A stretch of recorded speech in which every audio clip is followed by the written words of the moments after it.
TV Telugu. Vijayawada నగరాన్ని సుందరంగా పరిశుభ్రంగా తీర్చిదిద్దేందుకు నగరపాలక సంస్థ నడుం బిగించింది.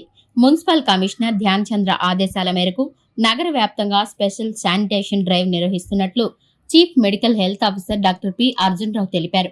ఈ డ్రైవ్ లో భాగంగా సోమవారం రామారపాడు రింగ్ నుండి పాత బస్టాండ్ వరకు ఏలూరు రోడ్లో పారిశుద్ధ్య పనులు ముమ్మరంగా సాగాయి. సుమారు 160 మంది ప్రజారోగ్య సిబ్బంది ఈ కార్యక్రమంలో పాల్గొన్నారు. రోడ్లపై పేరుకుపోయిన మట్టిని తొలగించడం, డివైడర్లను శుభ్రం చేయడం మరియు సైడ్ కాలువల్లో పూడిక తీత పనులను యుద్ధ ప్రాతిపదికన చేపట్టారు. ముఖ్యంగా ఈ పనుల కోసం 8 బాబ్ కార్ట్లు, 8 ట్రాక్టర్లు, 3 జెట్ మిషన్లు మరియు 2 స్వీపింగ్ మిషన్లను ఉపయోగిస్తున్నారు. కేవలం శుభ్రం చేయడమే కాకుండా బస్టాప్లను కడిగి టైబీన్స్ కొత్త స్టిక్కర్లు అంటించి నగరానికి కొత్త కళను తీసుకువస్తున్నారు.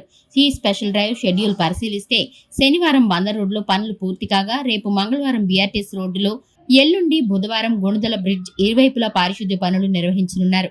మెడికల్ ఆఫీసర్లు, శానిటరీ ఇన్స్పెక్టర్లు స్వయంగా క్షేత్రస్థాయిలో ఉండి ఈ పనులను పర్యవేక్షిస్తున్నారు.